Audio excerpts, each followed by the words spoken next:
Happy holidays. Welcome back. My name is Sheldon McLeod. This is Thinking Out Loud, and it is presented to you here on the SaltWire Network. And it is you are part of the largest digital audience of any independent media company in the Maritimes. So thank you for that. In Atlantic Canada, to be more precise.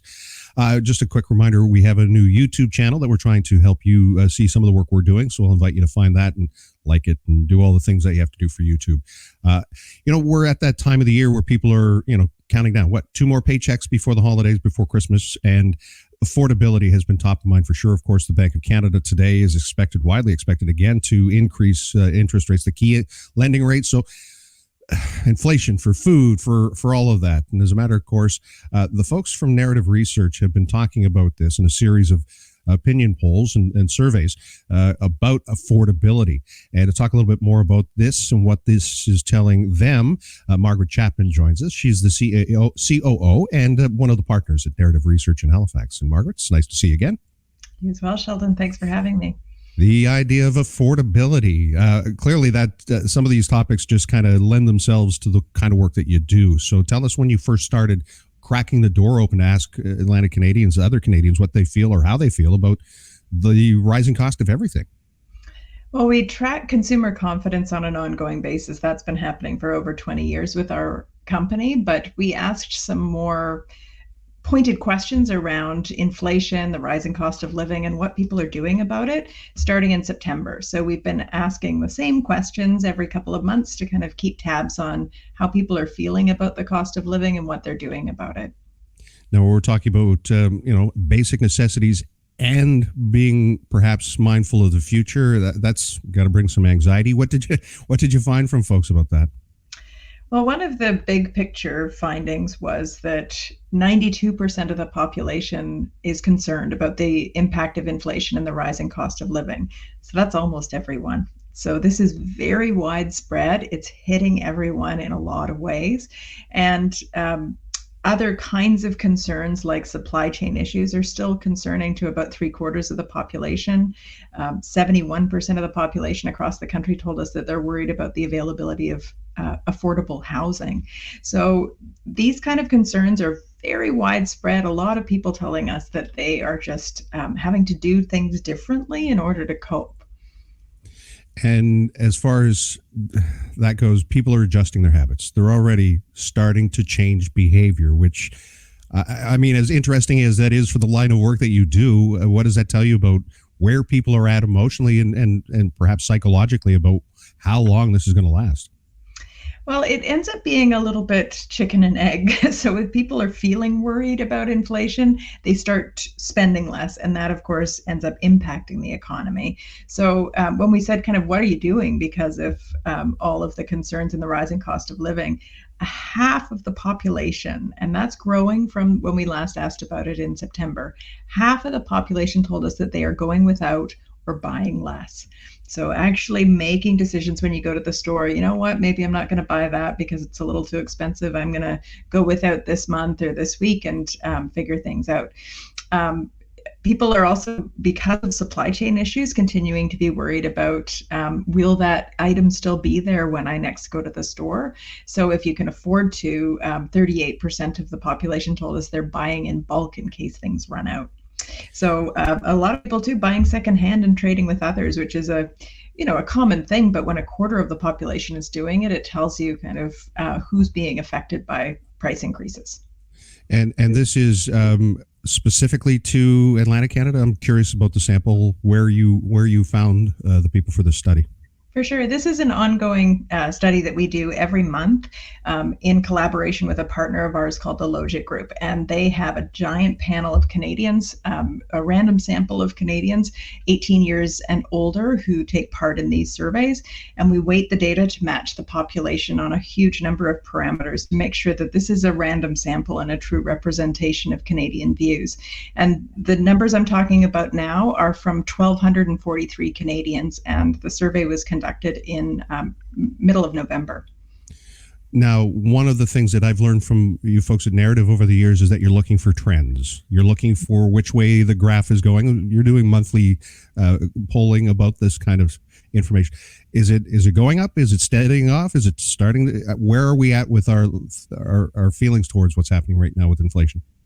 So it's getting a little bit more concerning. And when we asked kind of about the pressing financial concerns, those are really starting to creep up. So paying for housing, that was 35% who were concerned about it in September. It's now up to 39%. So it's starting to trend upwards. Paying for affordable being able to afford healthy food, that was 40% in September. It's now up to 43%. So everything's kind of going upwards. And the number of people telling us that they have no financial concerns is shrinking. So it's not dramatically increasing over the course of the fall, but it is getting worse and worse. And to me, that's signaling a cumulative effect. So if people say, half of people say, I'm doing without, I'm buying less 2 months ago, and then half of people are continuing to say, I'm doing without, I'm buying less 2 months later, over the course of 3 or 4 months, you think of what that means for stores, local businesses, the people are just really scaling back. Now, you mentioned how you say some folks, perhaps in a higher income, might not be feeling as much of a pinch. Do you ask qualifying questions about income level and education and those types of things? Yeah, a huge number of demographics that we ask about. And as you might expect, the people who are really feeling the pinch are on lower household incomes. They're younger people who tend to have lower incomes as well, but are also more likely to be renting. And they're more concerned about housing than older people. And yeah, it's the small minority of people who don't have financial concerns and aren't worried about inflation right now are those who are a little older, more established, and have higher household incomes. And how does that look or show up on the survey? I'm wondering, people might ask, well, does that influence it in any way? Absolutely, yeah. So, we do talk to people across a broad range of those demographics, and what we see in their responses is that people who tell us that it's difficult to pay for electricity, it's difficult to afford healthy food, it's difficult for me now to pay for housing and accommodations tend to be millennials, people with incomes of $60,000 or less per household. So those are the people who are really making more drastic changes to their lifestyle because of the current economic climate.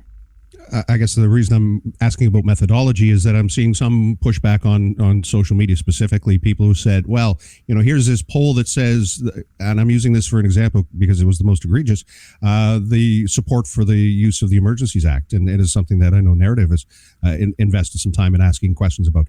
And people say, well, that says, 75% of Canadians, I'm just throwing the number out there, 75% of Canadians thought it was appropriate. But look at this poll. It says 98% said they didn't think it was appropriate. But it was a poll for either a media outlet or on a Twitter poll. It was what I would suggest to you was more of clickbait than it was actual science. And I'm wondering how you explain the difference to people about what it is that you do compared to, say, the supper time news poll that's on the local television network. Yeah, you really have to look at the methodology, and research companies that belong to governing bodies in Canada, the Canadian Research Insights Council, like us, abide by standards in our research to make sure that what we're saying is a valid reflection of the population. And what we do to do that is we make sure that we're talking to a random sample of the population that you can scientifically extrapolate to the population and make conclusions. If there's a poll that's done on Twitter, it relies on certain people seeing it, and a very small minority of the population is actually on Twitter. And then a small minority of those people will be replying to the poll, and they can reply multiple times.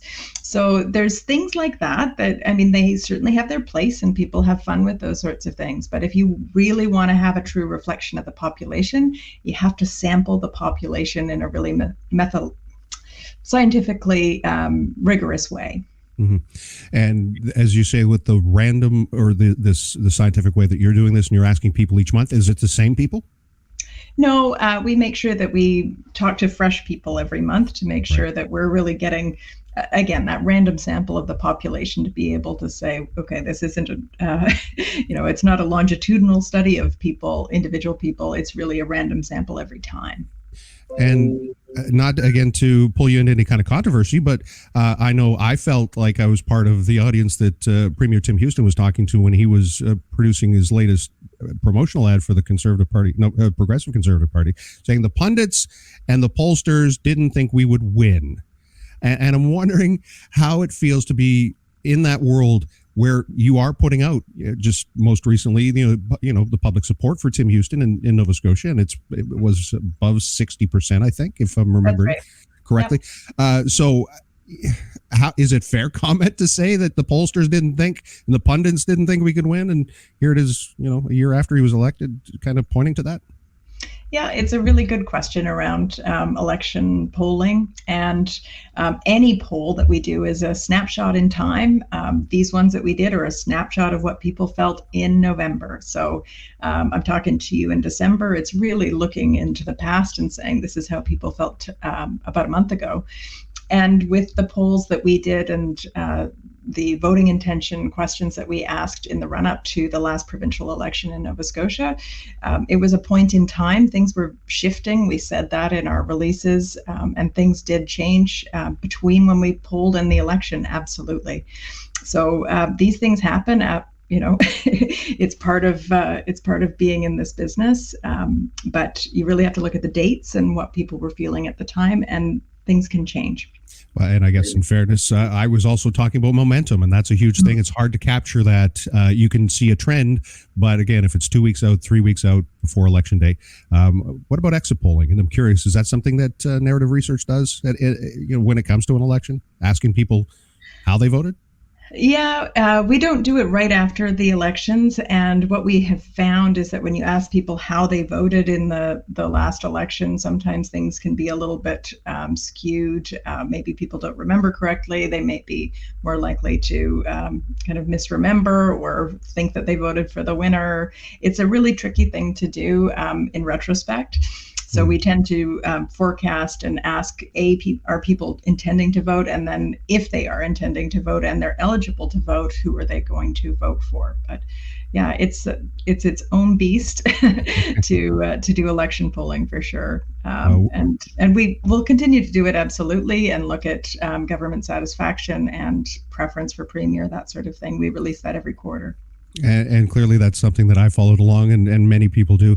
And I'm glad we were able to at least talk a little bit about some of these things that are on the periphery of what it is that you do. So I guess to bring it back, what's the takeaway? Where's the call to action with what you've been able to find out through the research, through narrative here, Margaret, when it comes to intentions and finances and where we're at? Well, things are looking a little bit tough for the vast majority of the population right now. And the big takeaway for me is that the vast majority of the population has at least one financial concern. At least half of people are changing the way that they're purchasing, going without, buying less. And that is likely to have a bit of an impact on the economy. So it's not just, it's again, that kind of chicken and egg that people are reacting to the cost of living and inflation, but it's actually also kind of propelling us into a potential recession because people are scaling back. So we'll see. Economists who monitor these things very closely are predicting that we might go into a short technical recession, and we'll keep our eyes on this to see how people are feeling. But right now, a lot of people are feeling like it's a tough time to be spending money. Well, we'll watch for you to keep us abreast of the numbers. And she is the Chief Operating Officer and Partner at Narrative Research, Margaret Chapman. Have you changed your habits yet? Have you changed your buying behavior? Yeah, I think like everyone, I'm feeling a little cautious about, I don't have any major purchases on the horizon, but for me, it's kind of a time to start looking at how I can be more efficient in heating my home and that sort of thing to try and scale back some of those hard costs that everybody has to face. Thank you, Margaret. I really appreciate your time today. Thank you.